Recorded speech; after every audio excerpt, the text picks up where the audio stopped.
dipersembahkan oleh bagaimana transformasi di era Nabi ini bisa diterapkan dalam kehidupan sehari-hari.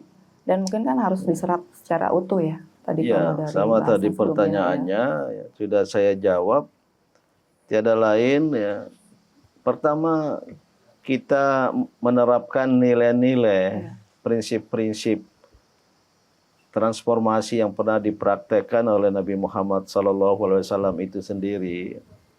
Baru yang kedua, juga kita mengikuti tahapan-tahapannya. Walaupun pada tingkat ini saya berpendapat tidak harus persis.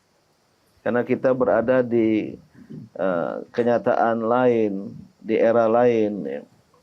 Ya, 10 tahun berada di Mekah, antara masa penerimaan wahyu sebelum hijrah ke Yathrib, Madinah.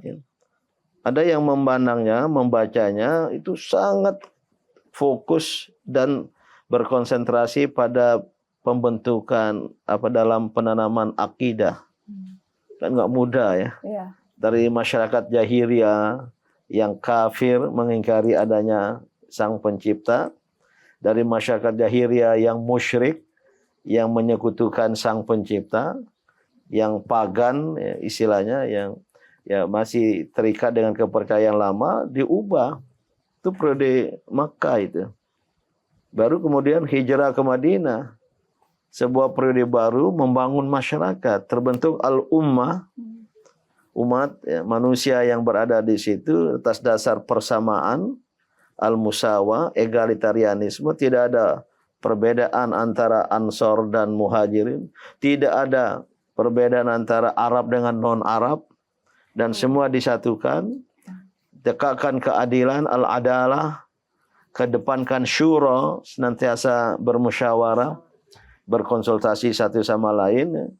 Pada periode Madinah itu, ini tahapan-tahapan. Jadi yang kita ikuti nilai-nilainya, prinsip-prinsipnya, tapi juga tahapan-tahapannya. Walaupun tadi, untuk sekarang ini kalau kita konsentrasi untuk pembinaan akidah, waduh lama ya. Iya. 100 tahun nggak selesai-selesai. Tahapan kedua akhirnya belum kita lakukan. Mungkin bersamaan sekarang. Secara simultan karena wahyu itu sudah lengkap, sudah sempurna, Al-Quran. Mungkin bisa secara bersama-sama walaupun ada yang harus dijadikan sebagai prioritas, skala top priority, prioritas utama. Walaupun yang lain-lain juga tetap harus sudah kita lakukan. Ini besarannya ya, apa yang harus kita lakukan dalam melakukan transformasi dewasa ini. Berbicara masalah transformasi, Prof. Nah, di Indonesia sendiri kan sudah banyak terjadi transformasi selama ini. Baik itu yang dari segi yang baik, menjadi lebih baik, lebih maju. Pun masih ada perubahan yang sampai sekarang belum terjadi signifikan. Masih terjadi kasus-kasus seperti korupsi dan sebagainya.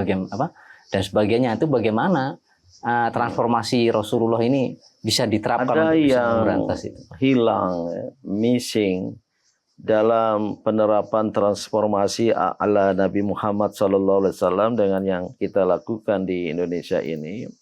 Pertama, dan saya melihat ini masalah besar, kita tidak konsisten kepada dasar kita berbangsa dan bernegara.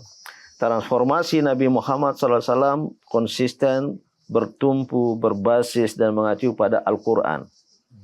Nah, tentu dalam konteks Indonesia, ya selain ya kita sebagai umat Islam mengacu pada Al-Quran, Al-Hadis, tapi juga kepada konstitusi, kepada cita-cita ke nasional kebangsaan kita.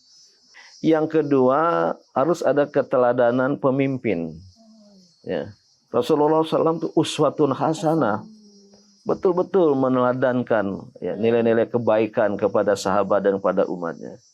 Nah, yang missing di Indonesia itu langkahnya keteladanan pemimpin yang tidak satu kata dan laku, ucap dan laku berbeda. Yang ketiga, walaupun sudah ada, tapi saya menilai kurang berorientasi ke masa depan. Ya. kurang berorientasi kepada masa depan. Transformasi perubahan yang harus dilakukan itu mengubah keadaan, apalagi yang masih buruk sekarang ini, untuk menjadi baik di masa depan. Atau sudah baik pada zaman sekarang, untuk lebih baik pada masa depan. Orientasi ke masa depan ini ya tidak harus dikaitkan dengan Indonesia, tapi mungkin dengan dunia Islam.